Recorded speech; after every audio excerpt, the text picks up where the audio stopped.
arparadio.com की प्रस्तुति इतिहास का अभ्यास। वाचक स्वर पद्मा मणि। श्रीगुप्त, चंद्रगुप्त प्रथम एवं समुद्रगुप्त। लगभग 275 ईस्वी के आसपास श्रीगुप्त ने इस वंश की स्थापना की थी।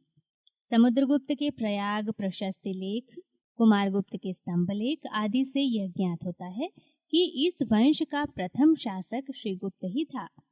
संभवतः इसके नाम में श्री शब्द सम्मान के लिए जोड़ा गया था। इस शासक ने महाराज की उपाधि धारण की। दूसरा, घटोत्कच।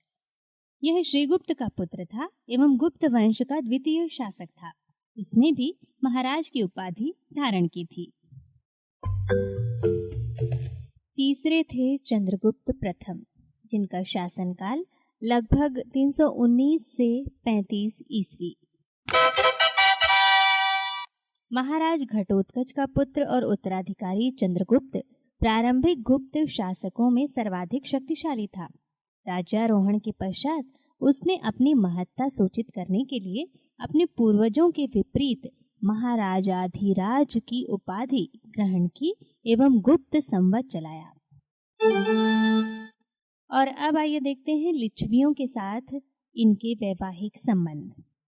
ईसा के चौथी शताब्दी के प्रारंभ में मगध के शासक चंद्रगुप्त ने लिच्छवी राजतंत्र की राजकुमारी कुमार देवी से विवाह किया।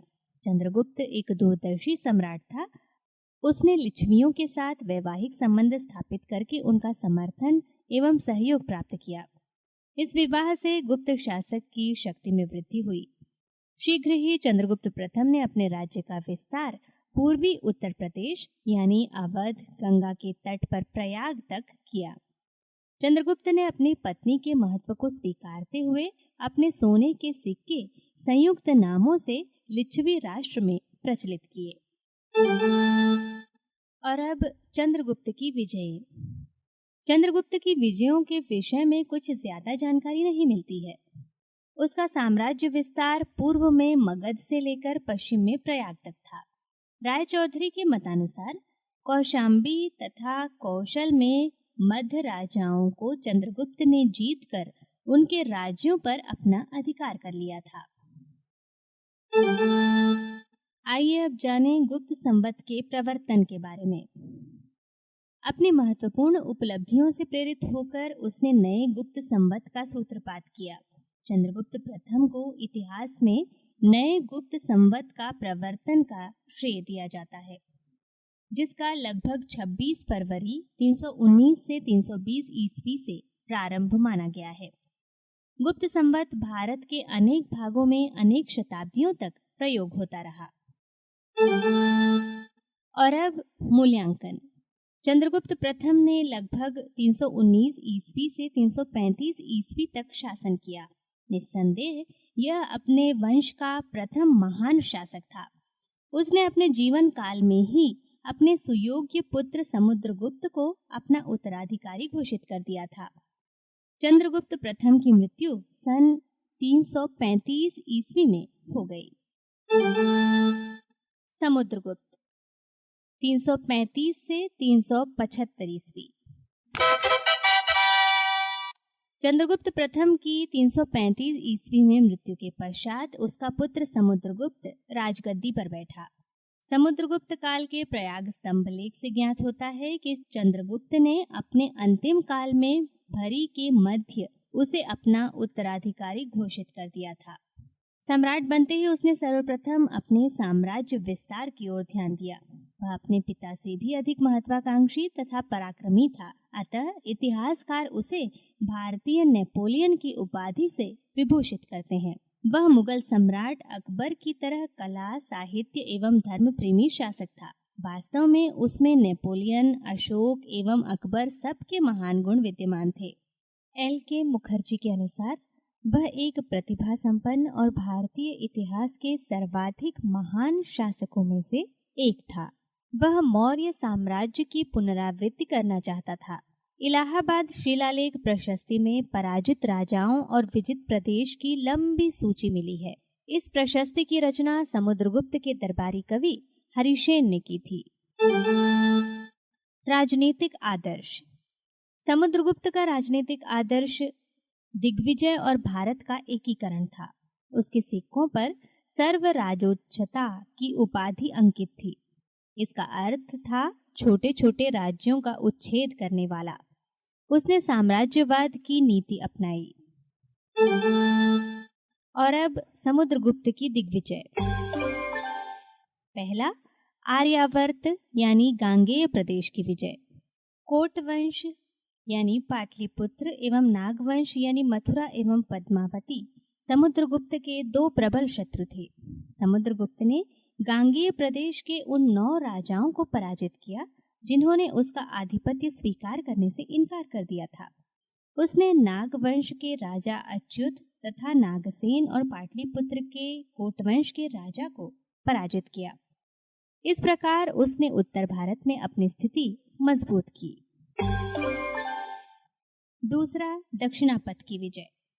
दक्षिणापथ से तात्पर्य उत्तर में विंध्य पर्वत से लेकर दक्षिण में कृष्णा तथा तुंगभद्रा नदियों के बीच के प्रदेश से है। दक्षिणापथ के 12 राजाओं को उसने पराजित किया, किंतु फिर कृपा करके उन्हें स्वतंत्र कर दिया। उसकी इस नीति को हम धर्म विजयी राजा की नीति कह सकते हैं। इतिहासकार रायचौधरी ने समुद्रगुप्त की इस विजय की तुलना रघुवंश में वर्णित महाराज रघु की धर्म विजय से की है।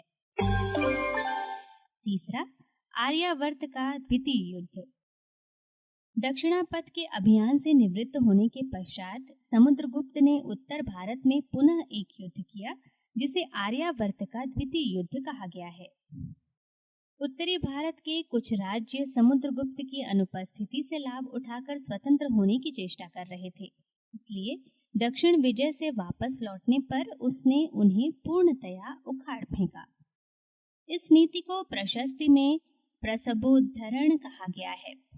इस प्रकार उसने उत्तरी भारत के राज्यों को अपने साम्राज्य में मिला लिया। चौथा, सीमावर्ती राज्यों की विजय। मालव, योधेय, अर्जुनायन, भद्रक, आमीर, प्रार्जुन, सनकानिक काक, खरपारिक आदि गणों और समतट यानी गंगा का मुहाना, दवाक यानी ढाका के आसपास का क्षेत्र, कामरूप यानी आसाम, कर्तपुर यानी पूर्वोत्तर पंजाब और पश्चिमोत्तर संयुक्त प्रांत, नेपाल आदि राज्यों ने उसकी अधीनता स्वयं स्वीकार कर ली और उससे मैत्रीपूर्ण संबंध स्थापित किए। पांचवा, जंगली जातियों का उन्मूलन। समुद्रगुप्त ने मध्य भारत एवं उड़ीसा के जंगलों में निवास करने वाली जंगली जातियों का दमन किया। छठा, विदेशों से संबंध। समुद्रगुप्त ने कुशलतापूर्वक अपनी विदेश नीति का संचालन किया तथा उसने कुषाण तथा सिंहली राजाओं से निकट संबंध स्थापित किए। कुछ विद्वानों के अनुसार मलय, प्रायद्वीप, जावा, सुमात्रा ने समुद्रगुप्त की अधीनता को स्वीकार कर लिया था। इन राज्यों ने समुद्रगुप्त के पास उपहार सहित दूत भी भेजे थे। सातवां, नाविक शक्ति। ऐसा अनुमान लगाया जाता है कि समुद्रगुप्त के पास नाविक शक्ति रही होगी। आठवां, अश्वमेध यज्ञ। समुद्रगुप्त ने अबाध गति से विजय प्राप्त करने के पश्चात अश्वमेध यज्ञ किया और उसने स्वयं को भारत का महाराजाधिराज घोषित किया। इस अवसर पर उसने सोने के सिक्के भी प्रचलित किए। उसकी मुद्राओं में एक ओर यज्ञ स्तंभ से बंधे हुए घोड़े की मूर्ति अंकित है तथा दूसरी ओर हाथ में चमर लिए प्रधान महर्षि की मूर्ति है। नौवां, साम्राज्य विस्तार। आरसी मजूमदार के अनुसार समुद्रगुप्त के साम्राज्य में कश्मीर, पश्चिमी पंजाब, पश्चिमी राजस्थान, सिंध और गुजरात को छोड़कर शेष सारा भारत सम्मिलित था। और अब समुद्रगुप्त का मूल्यांकन। समुद्रगुप्त विविध गुणों से संपन्न एक असाधारण व्यक्ति था। वह एक महान योद्धा, सेनापति, राजनीतिज्ञ, संगीतज्ञ एवं दानवीर था। गुप्त काल के शिलालेख एवं सिक्के उसके विभिन्न गुणों एवं अजेय शक्ति के स्पष्ट प्रमाण हैं। समुद्रगुप्त के मूल्यांकन के अंतर्गत हम उसे पाते हैं एक महान योद्धा के रूप में। समुद्रगुप्त एक महान योद्धा एवं विजेता था। अपने पिता से प्राप्त छोटे से राज्य को उसने विशाल साम्राज्य में परिणत कर दिया। उसने अपनी कुशल राजनीति एवं दूरदर्शिता से भारत में राजनैतिक एकता स्थापित की। उसने चक्रवर्ती राज्य की स्थापना के लिए दिग्विजय का विशाल कार्यक्रम बनाया और इस लक्ष्य में उसे सफलता भी मिली, जिसके कारण उसे भारतीय नेपोलियन कहा गया। दूसरी बात, कुशल सेनापति। समुद्रगुप्त ने देश में राज्यों के संघर्ष को रोककर विघटन से बचाया। उसने अपनी कूटनीतिक नीति का प्रदर्शन करते हुए दक्षिण के जीते हुए राज्यों को अपने साम्राज्य में नहीं मिलाया, केवल उनसे उपहार व कर ग्रहण करके अधीनता स्वीकार करवाई। हरिशेन के विजय अभियान के वर्णन से यह सिद्ध होता है कि समुद्रगुप्त एक कुशल सेनाध्यक्ष एवं महान विजेता था। उसने लिखा है कि समुद्रगुप्त ने उत्तरी भारत के 9 राज्यों को समूल नष्ट कर दिया। जबलपुर और छोटा नागपुर के निकट स्थित 18 आटविक राज्यों को अपने अधीन किया और उसने व्यापक विजय अभियान द्वारा दक्षिणी भारत के 18 राजाओं के गर्व को चूर कर दिया। 9 सीमाओं पर स्थित जनजातियां और सीमाओं पर स्थित राज्य समताता, देवका, कामरूप, नेपाल और करथरीपुर कर देते थे, आज्ञाओं का पालन करते थे और व्यक्तिगत रूप से महान समुद्रगुप्त के प्रति निष्ठा व्यक्त करते थे। इन विजयों ने समुद्रगुप्त को भारत का सर्वोच्च स्वामी बना दिया। वह अत्यंत शक्तिशाली था। उसकी एरन शिलालेख के अनुसार वह युद्ध में सदैव अजेय रहा। अश्वमेध यज्ञ के समय जारी सिक्के से सिद्ध होता है कि समुद्रगुप्त ने अश्वमेध यज्ञ किया, जो उसकी चतुर्दिश विजय का प्रतीक है। राजनीतिज्ञ एवं प्रशासक। समुद्रगुप्त ने अपने विजय अभियान एवं प्रशासन से साम्राज्य को अत्यंत सुदृढ़ता प्रदान करके एक कुशल राजनीतिक दूरदर्शिता का परिचय दिया। उसने लिच्छवी वंश की राजकुमारी से विवाह किया एवं विदेशों से अच्छे संबंध स्थापित किए। आवागमन एवं संचार साधनों के अभाव में भी उसने पाटलिपुत्र से सुदूर दक्षिणी राज्यों पर पूर्ण नियंत्रण स्थापित किया। समुद्रगुप्त ने एक सुदृढ़, सुगठित एवं सुव्यवस्थित साम्राज्य अपने उत्तराधिकारियों को धरोहर के रूप में प्रदान किया। इससे उसकी प्रशासनिक कुशलता का परिचय मिलता है। चौथी बात, धर्म सहिष्णु। समुद्रगुप्त ब्राह्मण धर्म का प्रबल समर्थक एवं अनुयायी था। उदारता के कारण उसने लंका राजा को गया में बौद्ध विहार निर्माण करने की अनुमति दे दी। वह सभी धर्मों का सम्मान करता था। इलाहाबाद प्रशस्ति में उसका अनुकंपवन के नाम से उल्लेख किया गया है एवं उसे सहस्त्रों यानी हजारों गायों का दान करने वाला दानवीर बताया गया है। पांचवा, महान कलाकार। समुद्रगुप्त ने दरबार में 2 महान साहित्यकार हरिशेन एवं वासुबंधु को संरक्षण प्रदान किया था। हरिशेन ने समुद्रगुप्त के विशद ज्ञान, गीत और संगीत में कुशलता की प्रशंसा की है।